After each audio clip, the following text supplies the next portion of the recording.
برادران اسلام، اللہ تعالیٰ نے آپ پر جن عبادتوں کو فرض کیا ہے اور اسلام کا رکن قرار دیا ہے وہ دوسرے مذہبوں کی عبادات کی طرح پوجا پاٹ اور نظر نیاز اور جاترا کی رسمیں نہیں ہیں کہ بس آپ ان کو ادا کر دیں اور اللہ تعالیٰ آپ سے خوش ہو جائے، بلکہ دراصل یہ ایک بڑے مقصد کے لیے آپ کو تیار کرنے اور ایک بڑے کام کے لیے آپ کی تربیت کرنے کی خاطر فرض کی گئی ہے۔ اب آپ کو یہ سمجھنا چاہیے کہ وہ مقصد کیا ہے جس کے لیے یہ ساری تیاری ہے۔ مختصر الفاظ میں تو صرف اتنا کہہ دینا ہی کافی ہے کہ وہ مقصد انسان پر سے انسان کی حکومت ہٹا کر خدا واحد کی حکومت قائم کرنا ہے، اور اس مقصد کے لیے سر دھڑ کی بازی لگا دینے اور جان توڑ کوشش کرنے کا نام جہاد ہے، اور نماز، روزہ، حج، زکوٰۃ سب کے سب اسی کام کی تیاری کے لیے ہیں۔ لیکن چونکہ آپ لوگ ایک طویل مدت سے اس مقصد کو اور اس کام کو بھول چکے ہیں، اس لیے میں یہ ضروری سمجھتا ہوں کہ آپ کے سامنے اس مقصد کی تشریح کروں۔ دنیا میں آپ جتنی خرابیاں دیکھتے ہیں ان سب کی جڑ دراصل حکومت کی خرابی ہے۔ طاقت اور دولت حکومت کے ہاتھ میں ہوتی ہے، قانون حکومت بناتی ہے، پولیس اور فوج کا زور حکومت کے پاس ہوتا ہے، لہذا جو خرابی بھی لوگوں کی زندگی میں پھیلتی ہے وہ یا تو خود حکومت کی پھیلائی ہوئی ہوتی ہے یا اس کی مدد سے پھیلتی ہے۔ مثال کے طور پر آپ دیکھتے ہیں کہ زنا دھڑلے سے ہو رہا ہے، اس کی وجہ کیا ہے؟ وجہ اس کے سوا کچھ نہیں کہ حکومت کے اختیارات جن لوگوں کے ہاتھ میں ہیں ان کی نگاہ میں زنا کوئی جرم نہیں ہے، وہ خود اس کام کو کرتے ہیں اور دوسروں کو کرنے دیتے ہیں، ورنہ وہ اسے بند کرنا چاہیں تو یہ کام اس دھڑلے سے نہیں چل سکتا۔ آپ دیکھتے ہیں کہ سودخواری کا بازار خوب گرم ہو رہا ہے اور مالدار لوگ غریبوں کا خون چوسے چلے جاتے ہیں۔ یہ کیوں؟ صرف اس لیے کہ حکومت خود سود کھاتی ہے، سود کھلاتی ہے اور کھانے والوں کو مدد دیتی ہے، اور اس کی حمایت ہی کے بل پر یہ بڑے بڑے ساہوکارے اور بینک چل رہے ہیں۔ آپ دیکھتے ہیں کہ لوگوں میں بے حیائی اور بد اخلاقی روز بروز بڑھتی چلی جا رہی ہے۔ یہ کس لیے؟ محض اس لیے کہ حکومت نے لوگوں کی تعلیم و تربیت کا ایسا ہی انتظام کیا ہے، اور اس کو اخلاق اور انسانیت کے وہی نمونے پسند ہیں جو آپ کو نظر آ رہے ہیں۔ کسی دوسرے طرز کی تعلیم و تربیت سے آپ کسی اور نمونے کے انسان تیار کرنا چاہیں تو ذرائع کہاں سے لائیں گے؟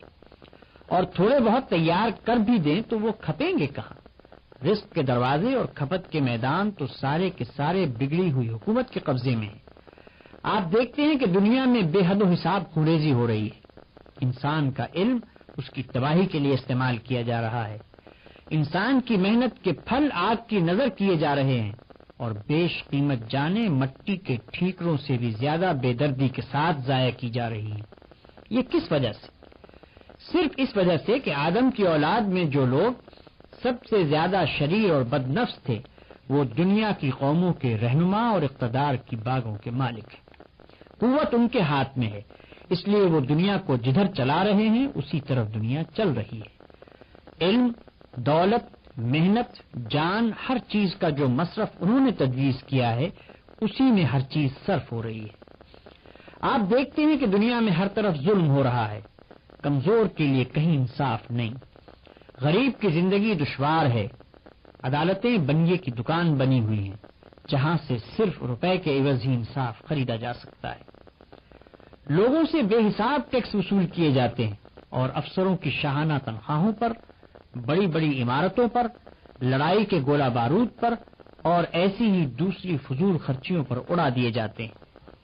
ساہوکار، زمیندار، نواب اور رئیس، خطاب یافتہ اور خطاب کے امیدوار، عمائدین، گدی نشین، پیر اور مہنت، سینما کمپنیوں کے مالک، شراب کے تاجر، فحش کتابیں اور رسالے شائع کرنے والے، جوئے کا کاروبار چلانے والے اور ایسے ہی بہت سے لوگ خلق خدا کی جان، مال، عزت، اخلاق، ہر چیز کو تباہ کرنے پر تلے ہوئے ہیں، اور کوئی ان کو روکنے والا نہیں۔ یہ سب کیوں ہو رہا ہے؟ صرف اس لیے کہ حکومت کی کل بگڑی ہوئی ہے، طاقت جن ہاتھوں میں ہے وہ خراب ہے، وہ خود بھی ظلم کرتے ہیں اور ظالموں کا ساتھ بھی دیتے ہیں، اور جو ظلم بھی ہوتا ہے اس وجہ سے ہوتا ہے کہ وہ اس کے ہونے کے خواہش مند یا کم از کم روادار ہیں۔ ان مثالوں سے یہ بات آپ کی سمجھ میں آ گئی ہوگی کہ حکومت کی خرابی تمام خرابیوں کی جڑ ہے اور سارا بگاڑ نتیجہ ہے اس ایک بات کا کہ اختیارات اور اقتدار کی کنجیاں غلط ہاتھوں میں ہیں۔ یہ بات جب آپ کے ذہن نشین ہو گئی تو یہ سمجھنا آپ کے لیے آسان ہے کہ خلق خدا کی اصلاح کرنے اور لوگوں کو تباہی کے راستوں سے بچا کر فلاح اور سعادت کے راستے پر لانے کے لیے اس کے سوا کوئی چارہ نہیں ہے کہ حکومت کے بگاڑ کو درست کیا جائے۔ معمولی عقل کا آدمی بھی اس بات کو سمجھ سکتا ہے کہ جہاں لوگوں کو زنا کی آزادی حاصل ہو وہاں زنا کے خلاف خواہ کتنا ہی باز کیا جائے زنا کا بند ہونا محال ہے۔ شراب، جوا، سود، رشوت، فحش تماشے، بے حیائی کے لباس، بد اخلاق بنانے والی تعلیم اور ایسی ہی دوسری چیزیں اگر آپ واضحوں سے دور کرنا چاہیں تو کامیابی ناممکن ہے۔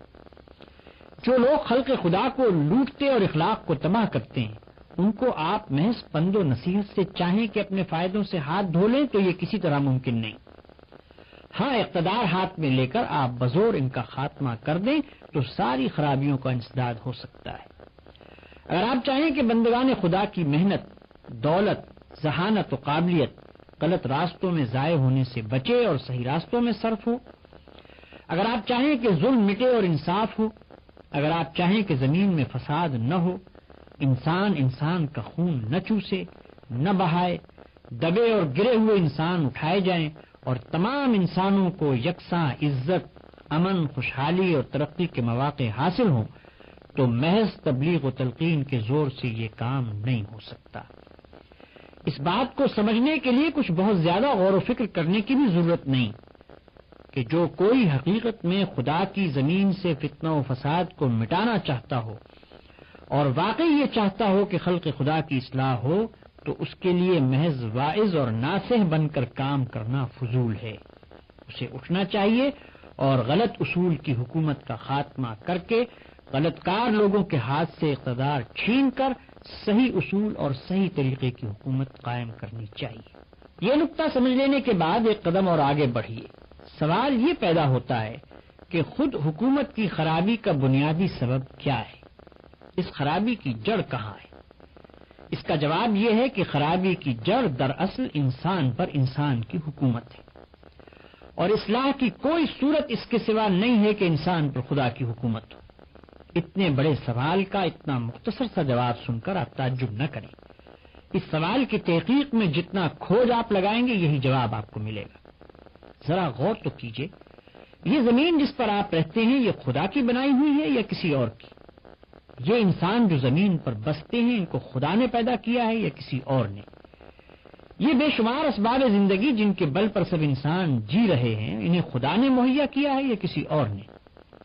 اگر ان سب سوالات کا جواب یہی ہے اور اس کے سوا کچھ نہیں کہ زمین اور انسان اور یہ تمام سامان خدا ہی کے پیدا کیے ہوئے ہیں تو اس کے معنی یہ ہوئے کہ ملک خدا کا ہے، دولت خدا کی ہے اور رعیت بھی خدا کی ہے۔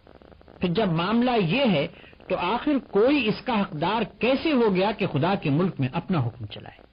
آخر یہ کس طرح صحیح ہو سکتا ہے کہ خدا کی رعیت پر خدا کے سوا کسی دوسرے کا قانون یا خود رعیت کا اپنا بنایا ہوا قانون جاری ہو؟ ملک کسی کا ہو اور حکم دوسرے کا چلے، ملکیت کسی کی ہو اور مالک کوئی دوسرا بن جائے، رعیت کسی کی ہو اور اس پر فرمانروائی دوسرا کرے، یہ بات آپ کی عقل کیسے قبول کر سکتی ہے؟ ایسا ہونا تو صریح حق کے خلاف ہے، اور چونکہ یہ حق کے خلاف ہے اس لیے جہاں کہیں اور جب کبھی ایسا ہوتا ہے نتیجہ برا ہی نکلتا ہے۔ جن انسانوں کے ہاتھ میں قانون بنانے اور حکم چلانے کے اختیارات آتے ہیں اول تو ان کے پاس اتنا علم نہیں ہوتا کہ انسانی معاملات کو چلانے کے لیے صحیح قاعدے اور قانون بنا سکیں، اور پھر اس سے بھی زیادہ خطرناک بات یہ ہے کہ خدا کے خوف اور خدا کے سامنے جواب دہی سے غافل ہو کر لا محالہ وہ شتر بے مہار بن جاتے ہیں۔ ذرا سی عقل اس بات کو سمجھنے کے لیے کافی ہے کہ جو انسان خدا سے بے خوف ہو، جسے یہ فکر ہو ہی نہیں کہ کسی کو حساب دینا ہے، جو اپنی جگہ یہ سمجھ رہا ہو کہ اوپر کوئی نہیں جو مجھ سے پوچھ گچھ کرنے والا ہو، وہ طاقت اور اختیارات پا کر شتر بے مہار نہ بنے گا تو اور کیا بنے گا؟ کیا آپ سمجھتے ہیں کہ ایسے شخص کے ہاتھ میں جب لوگوں کے رزق کی کنجیاں ہوں، جب لوگوں کی جانیں اور ان کے مال اس کی مٹھی میں ہوں، جب ہزاروں لاکھوں سر اس کے حکم کے آگے جھک رہے ہوں، تو کیا وہ راستی اور انصاف پر قائم رہ جائے گا؟ کیا آپ توقع کرتے ہیں کہ وہ خزانوں کا امین ثابت ہوگا؟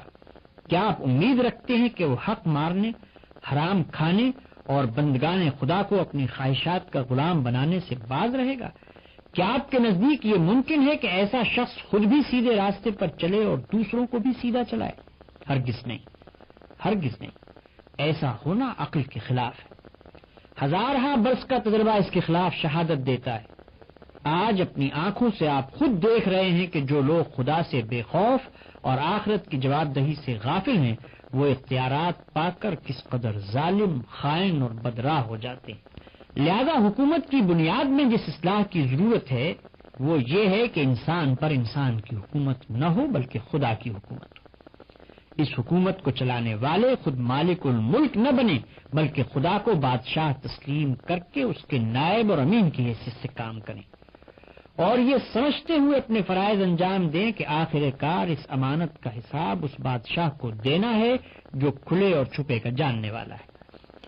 قانون اس خدا کی ہدایت پر مبنی ہو جو تمام حقیقتوں کا علم رکھتا ہے اور دانائی کا سرچشمہ ہے۔ اس قانون کو بدلنے یا اس میں ترمیم و تنسیخ کرنے کے اختیارات کسی کو نہ ہو، تاکہ وہ انسانوں کی جہالت یا خود غرضی اور ناروا خواہشات کے دخل پا جانے سے بگڑ نہ جائے۔ یہی وہ بنیادی اصلاح ہے جس کو اسلام جاری کرنا چاہتا ہے۔ جو لوگ خدا کو اپنا بادشاہ تسلیم کر لیں اور اس قانون پر جو خدا نے اپنے نبی صلی اللہ علیہ وسلم کے ذریعے سے بھیجا ہے ایمان لے آئیں، ان سے اسلام یہ مطالبہ کرتا ہے کہ وہ اپنے بادشاہ کے ملک میں اس کا قانون جاری کرنے کے لیے اٹھیں۔ اس کی رعیت میں سے جو لوگ باغی ہو گئے ہیں اور خود مالک الملک بن بیٹھے ہیں، ان کا زور توڑ دیں اور اللہ کی رعیت کو دوسروں کی رعیت بننے سے بچائیں۔ اسلام کی نگاہ میں یہ بات ہرگز کافی نہیں ہے کہ تم نے خدا کو خدا اور اس کے قانون کو قانون برحق مان لیا۔ نہیں، اس کو ماننے کے ساتھ ہی آپ یہ فرض تم پر عائد ہو جاتا ہے کہ جہاں بھی تم ہو، جس سرزمین میں بھی تمہاری سکونت ہو، وہاں خلق خدا کی اصلاح کے لیے اٹھو۔ حکومت کے غلط اصول کو صحیح اصول سے بدلنے کی کوشش کرو۔ نا خدا ترس اور شکر بے مہار قسم کے لوگوں سے قانون سازی اور فرما روائی کے اقتدار چھین لو، اور بندگان خدا کی رہنمائی اور سربراہ کاری اپنے ہاتھ میں لے کر خدا کے قانون کے مطابق آخرت کی ذمہ داری اور جواب دہی کا اور خدا کے عالم الغیب ہونے کا یقین رکھتے ہوئے حکومت کے معاملات انجام دو۔ اسی کوشش اور اسی جدوجہد کا نام جہاد ہے۔ لیکن حکومت اور فرمانروائی جیسی بد بلا ہے، ہر شخص اس کو جانتا ہے۔ اس کے حاصل ہونے کا خیال آتے ہی انسان کے اندر لالچ کے طوفان اٹھنے لگتے ہیں۔ خواہشات نفسانی یہ چاہتی ہیں کہ زمین کے خزانے اور خلق خدا کی گردنیں اپنے ہاتھ میں آئیں تو دل کھول کر خدائی کی جائے۔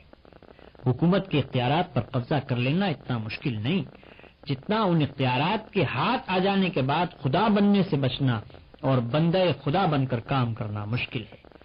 پھر بھلا فائدہ ہی کیا ہوا اگر فرعون کو ہٹا کر تم خود فرعون بن گئے؟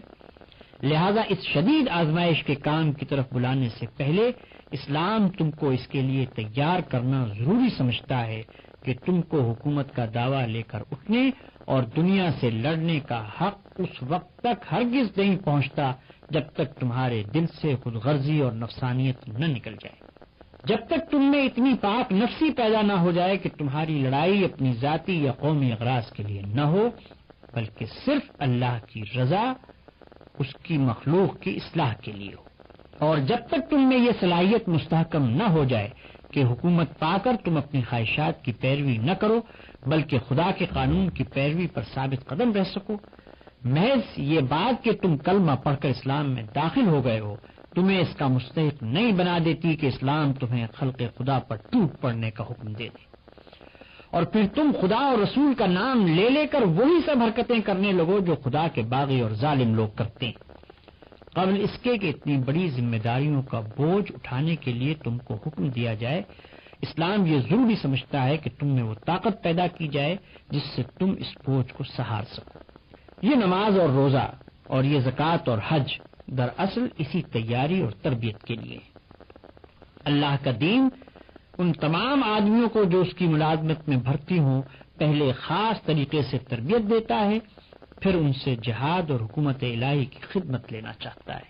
دین الہی کو جو کام اپنے آدمیوں سے لینا ہے وہ چونکہ سارا کا سارا ہے ہی اخلاقی کام، اس لیے وہ سب سے زیادہ اہم اس بات کو سمجھتا ہے کہ انہیں خدا ترس اور نیک نفس بنائے۔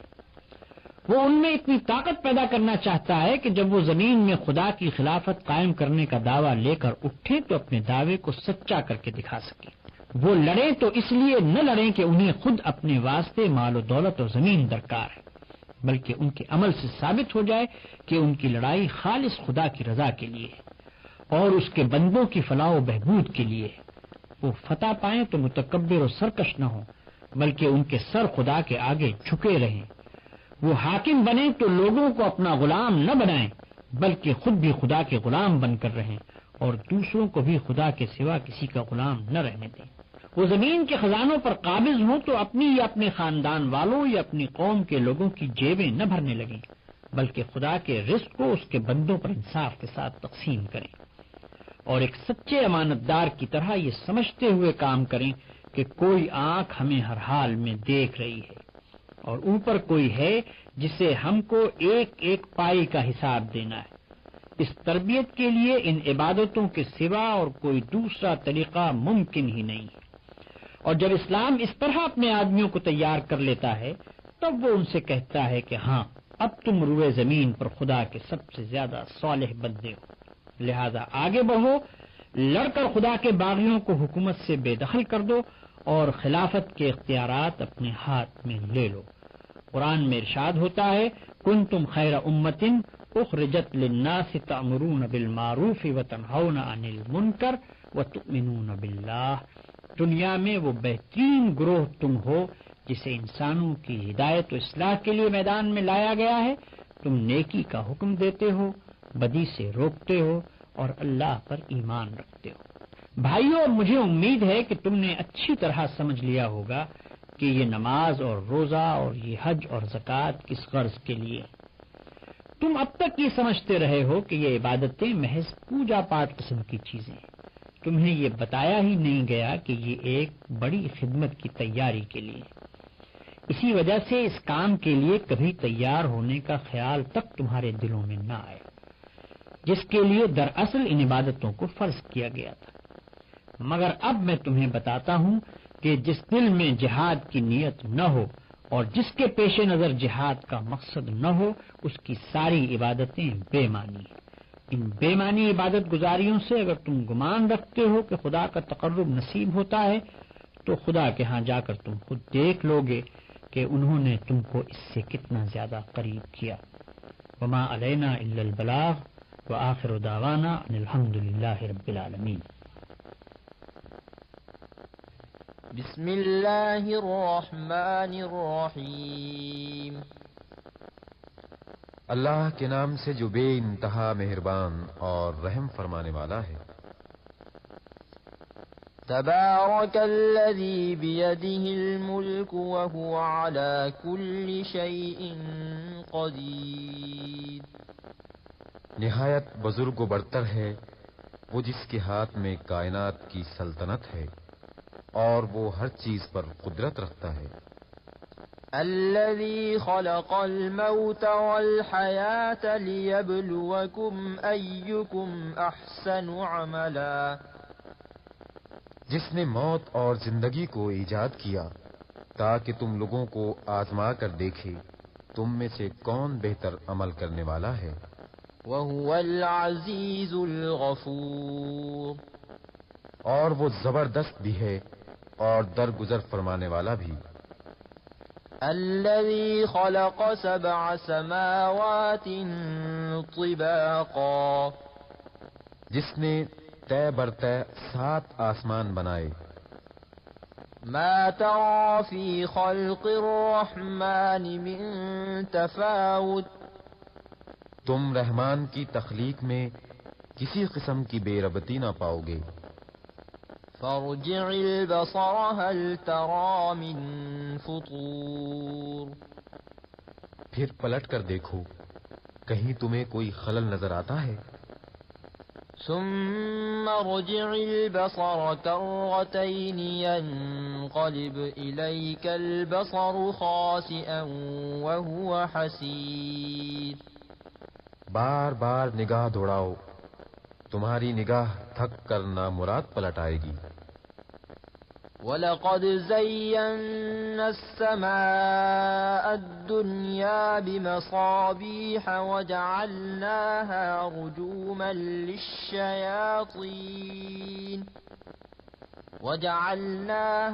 رُجُومًا لِلشَّيَاطِينِ وَأَعْتَدْنَا لَهُمْ عَذَابَ السَّعِيرِ. ہم نے تمہارے قریب کے آسمان کو عظیم الشان چراغوں سے آراستہ کیا ہے اور انہیں شیاطین کو مار بھگانے کا ذریعہ بنا دیا ہے. ان شیطانوں کے لیے بھڑکتی ہوئی آگ ہم نے مہیا کر رکھی ہے. وَلِلَّذِينَ كَفَرُوا بِرَبِّهِمْ عَذَابُ جَهَنَّمَ وَبِئْسَ الْمَصِيرُ. جن لوگوں نے اپنے رب سے کفر کیا ہے ان کے لیے جہنم کا عذاب ہے اور وہ بہت ہی برا ٹھکانہ ہے. إِذَا أُلْقُوا فِيهَا سَمِعُوا لَهَا شَهِيقًا وَهِيَ تَفُورُ تَكَادُ تَمَيَّزُ مِنَ الْغَيْظِ. جب وہ اس میں پھینکے جائیں گے تو اس کے دھاڑنے کی ہولناک آواز سنیں گے اور وہ جوش کھا رہی ہوگی، شدت غضب سے پھٹی جاتی ہوگی. كُلَّمَا أُلْقِيَ فِيهَا فَوْجٌ سَأَلَهُمْ خَزَنَتُهَا أَلَمْ يَأْتِكُمْ نَذِيرٌ.